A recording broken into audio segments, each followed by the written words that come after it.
Hello everyone, कैसे हैं आप लोग। उम्मीद करता हूँ बढ़िया होंगे, मजे में होंगे। My self Sandeep Bishnoi, chartered accountant. आप सबका स्वागत कर रहा हूँ मैं अपने वन एग्जाम डॉट इन और टीम सी एजुकेशनल इंस्टीट्यूट के यूट्यूब चैनल पे। तो नेट जेआरएफ के लिए हम लोग जो है प्रिपरेशन कर रहे हैं और रेगुलर क्लासेज जो है आपको इस नए चैनल के ऊपर देखने को मिल रही है। तो आप सबसे मैं पुनः विनती करता हूँ कि अगर आप चैनल पे नए हैं तो चैनल को ज़रूर सब्सक्राइब करें, और अगर आपको हमारा एफर्ट वर्थवाइल लग रहा है तो प्लीज़ अपने साथियों को शेयर ज़रूर करें। इससे हमें प्रेरणा मिलती है, हमें मोटिवेशन मिलता है कि हम जो है और रिफाइंड और बेहतर कंटेंट आपके लिए रेगुलरली लेके आए। तो इतनी सी छोटी सी अपेक्षा के साथ मैं शुरू करता हूँ अपना डिस्कशन। और इसके अलावा one exam dot in app जो है वहाँ पे कंप्लीट कोर्सेज जो है वो अवेलेबल है। अलग अलग जो कॉमर्स के एग्जाम है इंक्लूडिंग यूजीसी नेट के लिए कंप्लीट कोर्स जो है वो यहाँ पे आपको देखने को मिलेगा। ठीक है, चलिए। तो हम लोग जो है चर्चा कर रहे थे किसके ऊपर, कॉस्ट कर्व्स के ऊपर, कि थ्योरी ऑफ कॉस्ट हम लोग पढ़ रहे थे। और थ्योरी ऑफ कॉस्ट के अंदर मैंने आपसे अभी तक जो डिस्कशन किया वो कुछ इस प्रकार था कि जो कॉस्ट कर्व है वो दो प्रकार के होते हैं। एक होता है शॉर्ट रन, एक होता है लॉन्ग रन।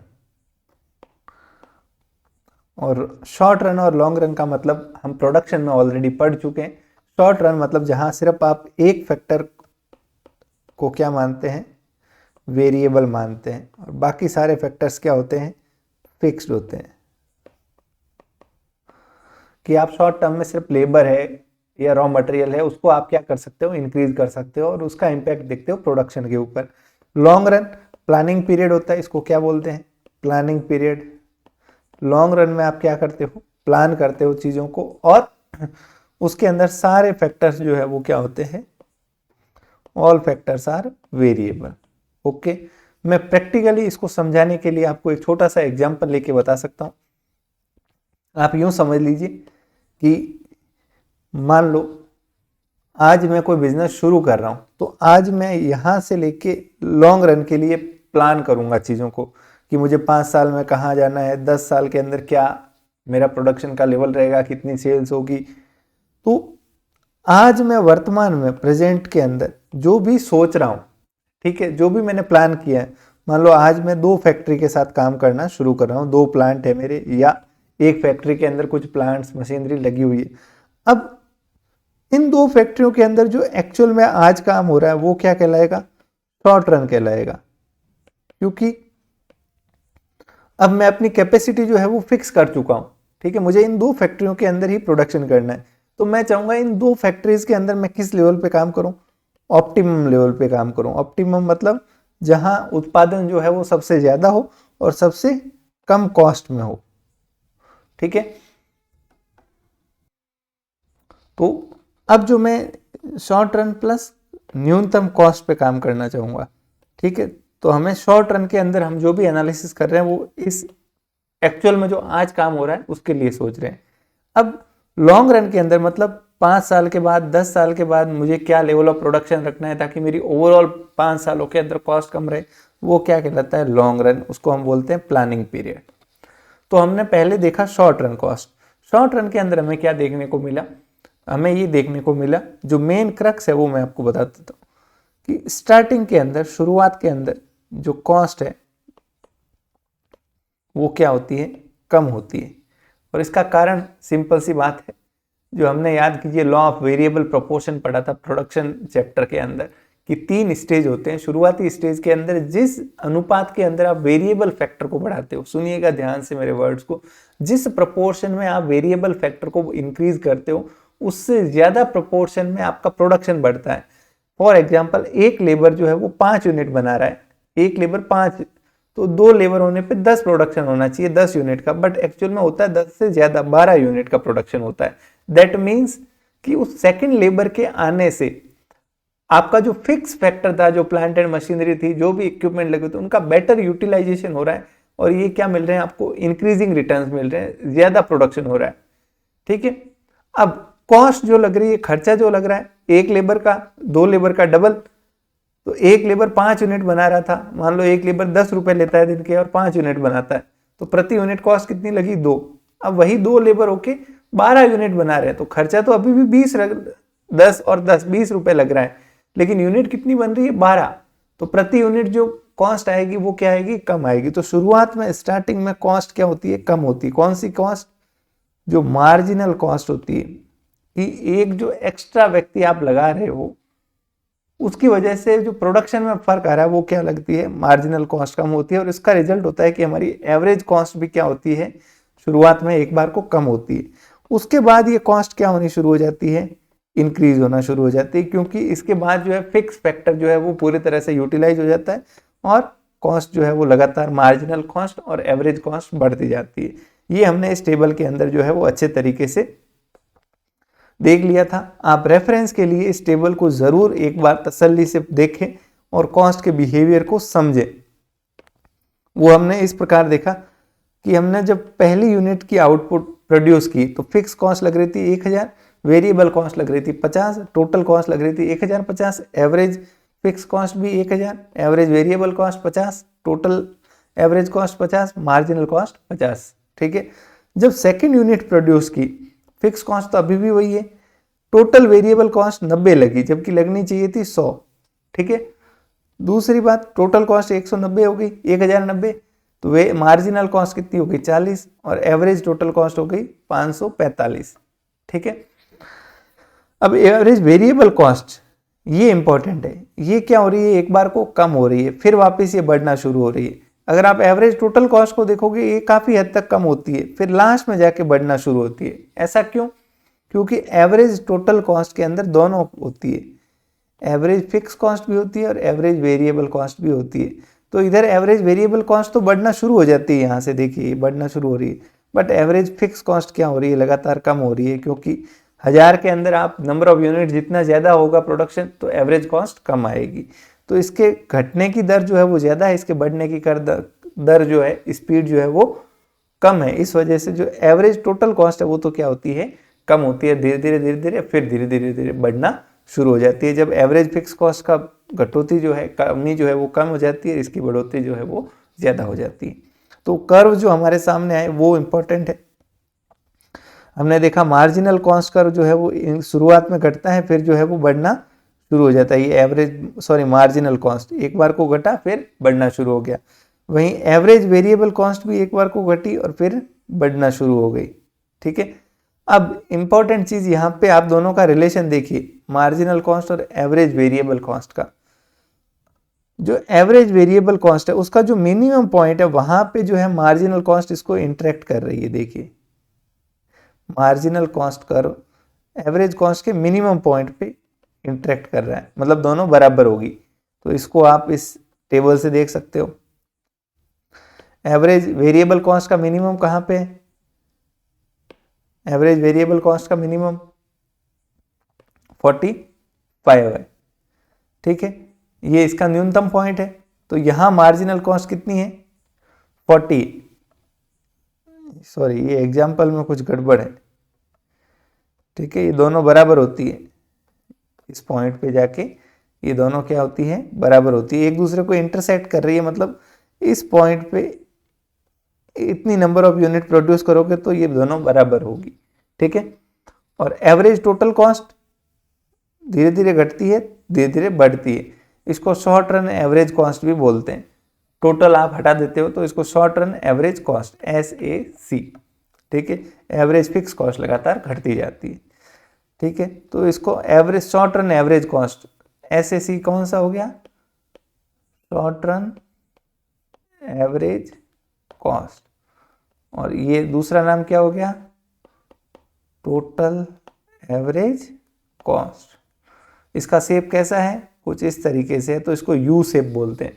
इसका क्या कारण है, तो कारण वही है लॉ ऑफ जो वेरिएबल प्रोपोर्शन हमने प्रोडक्शन में पढ़ा, उस वजह से जो है शुरुआत में हमारी कॉस्ट कम होती है फिर धीरे धीरे बढ़ना शुरू हो जाती है। और ये रिलेशनशिप आप खुद पढ़ लीजिएगा, मैंने आपको बताया था, कुछ नहीं, जब एवरेज कॉस्ट कम होती है तो मार्जिनल कॉस्ट जो है उससे कम रहती है। कर्व से क्लियर हो रहा है, ये देखिए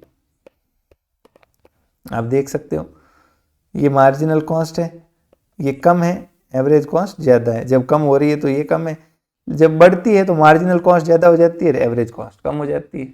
ठीक है, तो बस यही रिलेशनशिप दे रखा है। अब आते हैं लॉन्ग रन कॉस्ट के ऊपर। ये हम डिस्कस कर चुके थे लास्ट क्लास के अंदर, मैंने 10 मिनट में आपको ओवरव्यू दिया। Long run means long run के अंदर आप सारे जो प्रोडक्शन के फैक्टर्स है उनको क्या कर सकते हो, चेंज कर सकते हो, इंक्रीज डिक्रीज कर सकते हो। इसको हम क्या बोलते हैं, प्लानिंग पीरियड बोलते हैं। ठीक है, अब एक मैं एग्जांपल लेके इस चीज को आपको समझाता हूं, समझने का प्रयास कीजिएगा।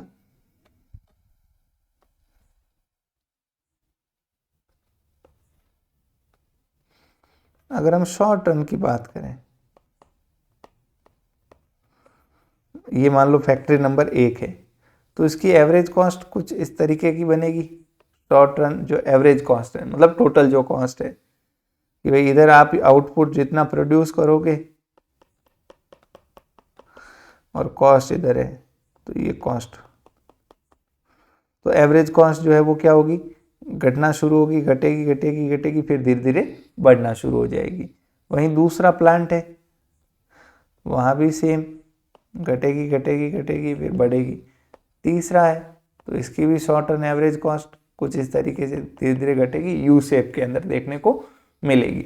अब अगर बात करें लॉन्ग रन की, लंबे समय की, तो लॉन्ग रन के अंदर आप क्या कर सकते हो, कितने भी नंबर ऑफ प्लांट लगा सकते हो, कितनी भी नंबर ऑफ फैक्ट्रीज लगा सकते हो। सारे फिक्स फैक्टर क्या होते हैं, वेरिएबल होते हैं। यहाँ कोई यहाँ फिक्स होता ही नहीं है कुछ, सारे फैक्टर्स क्या होते हैं, वेरिएबल होते हैं।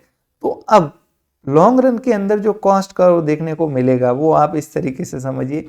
उससे पहले मैं आपको याद दिलाता हूं, हमने एक चीज पढ़ी थी प्रोडक्शन के अंदर, क्या, return to scale. Returns to scale मतलब लॉन्ग रन के लिए हमने पढ़ा था। लॉन्ग रन जो प्रोडक्शन है उसके अंदर हमने देखा था रिटर्न्स टू स्केल। क्या कहते हैं returns to scale, increasing returns to scale,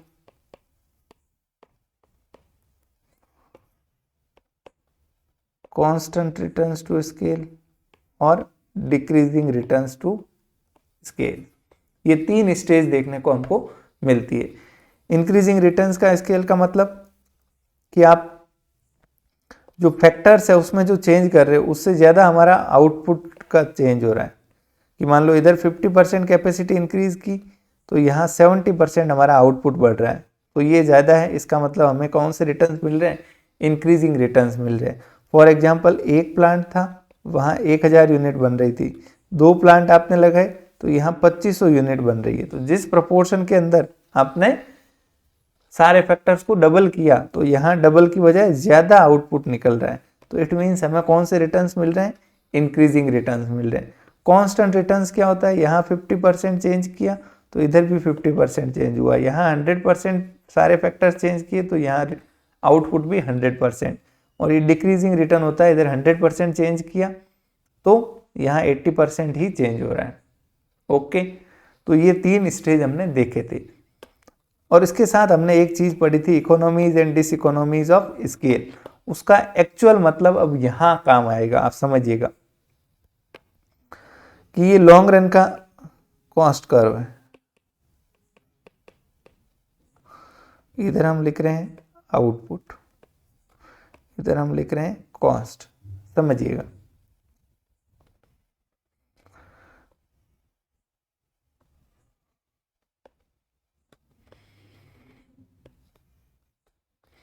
ये शॉर्ट रन एवरेज कॉस्ट 1, ये शॉर्ट रन एवरेज कॉस्ट 2, 3, 4, 5, 6।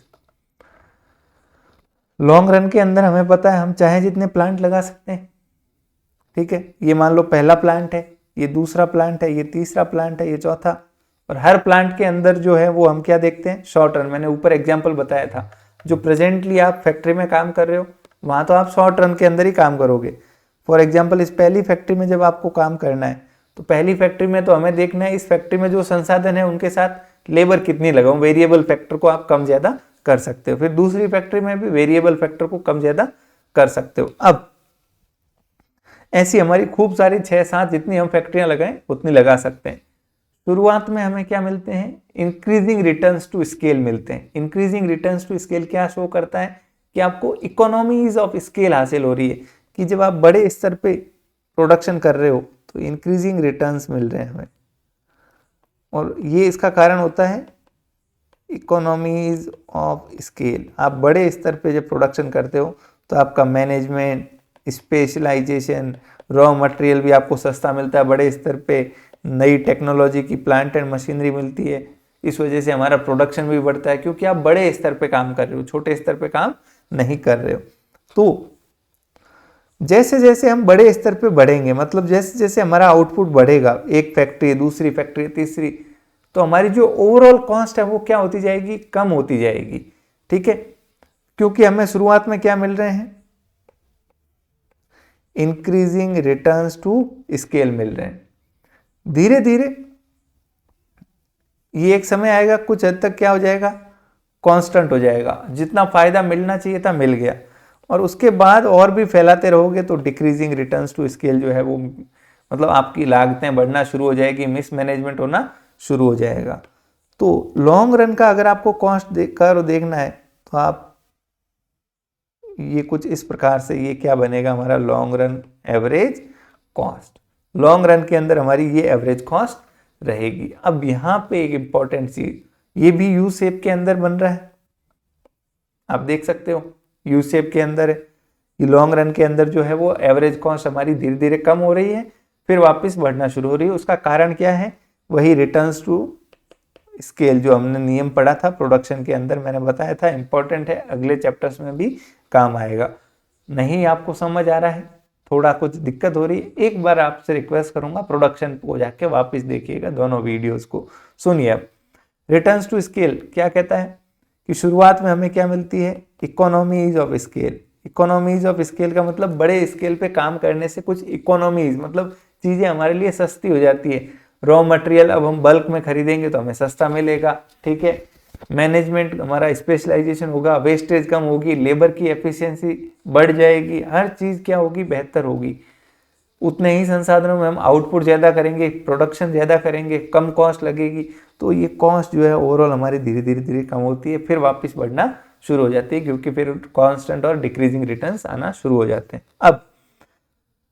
अब आप समझिएगा, लॉन्ग रन के अंदर अगर हमें बेस्ट लेवल पे काम करना है तो आप समझिएगा, अगर हम प्लांट 1 की बात करें, इस प्लांट नंबर 1 की बात करें, ठीक है, प्लांट नंबर 1 की बात करें, मान लो मैं ये यूनिट प्रोड्यूस कर रहा हूं, ये नीचे देख रहे हो आप रेड मैंने लाइन की,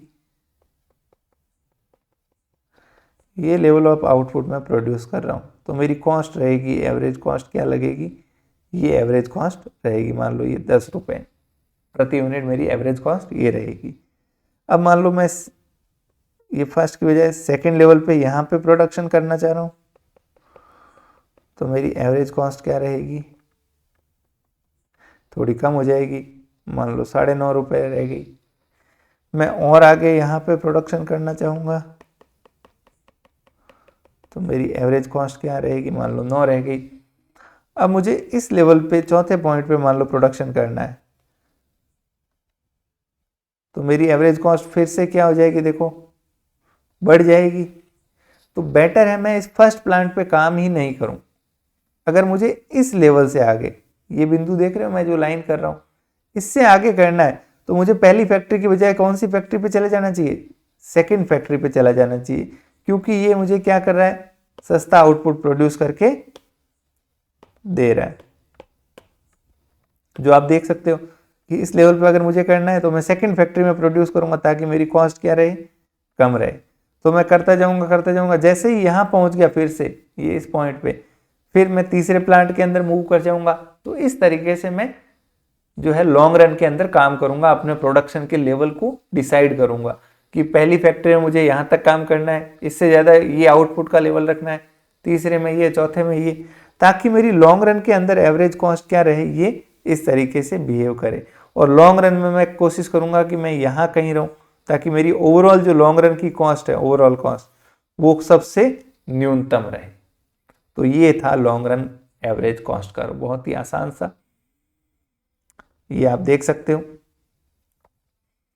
आप देखिए एवरेज कॉस्ट, ये कॉस्ट कर्व 1 है, 2 है, 3 है।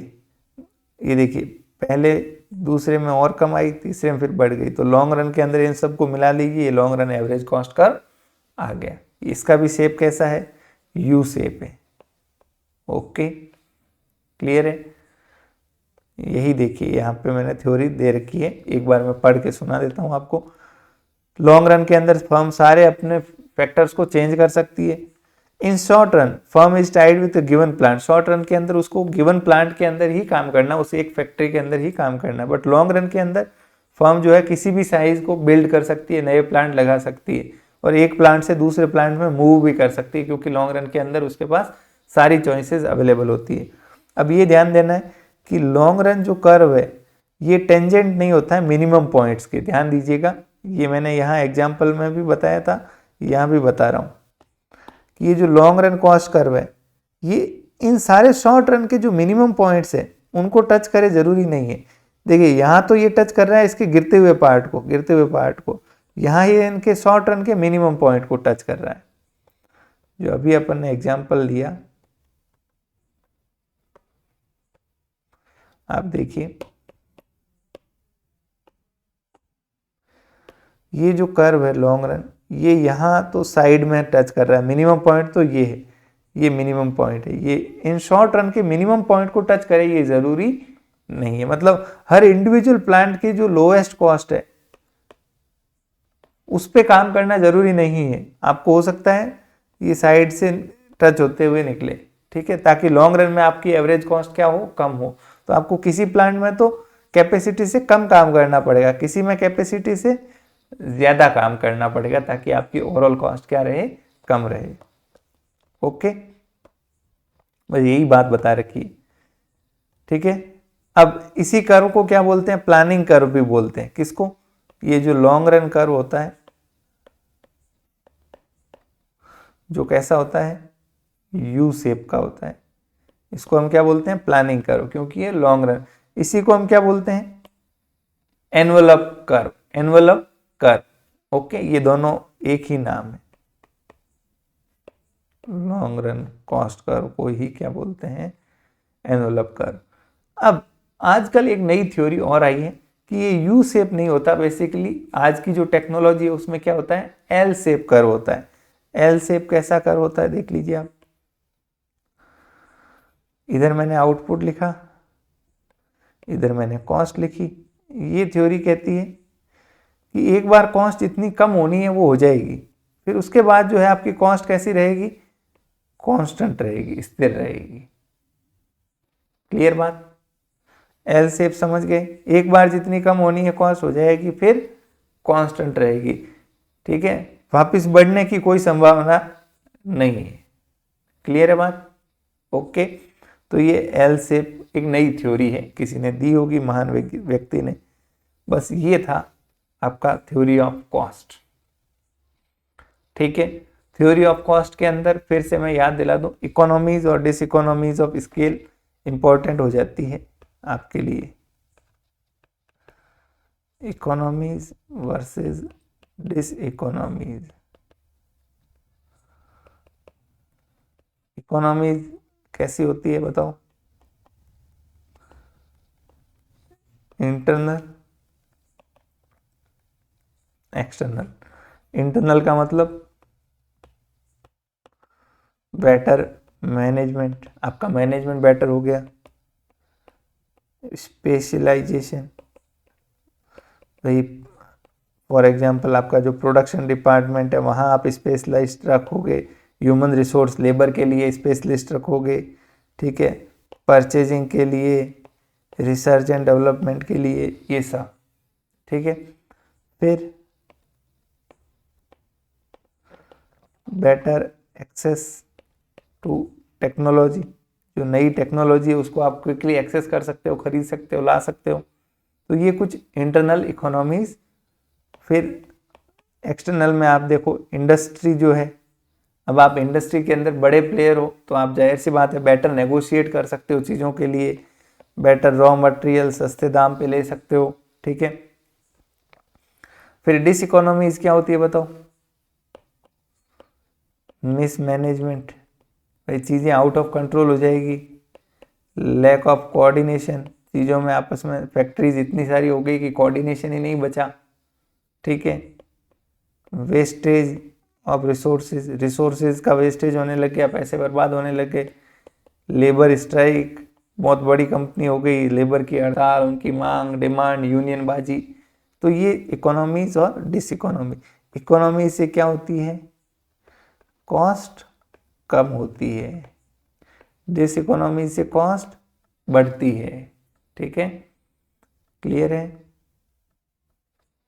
ओके, तो आज अपना अभियान जो है वो यहीं समाप्त करते हैं। नेक्स्ट अगली क्लास के अंदर देखेंगे, कुछ और नई चीज देखेंगे, समझेंगे। इस चैप्टर को एक बार आप तुरंत से खुद से रिवाइज जरूर करें। इंपॉर्टेंट चैप्टर है लेकिन इजी है। थैंक यू वेरी मच, धन्यवाद।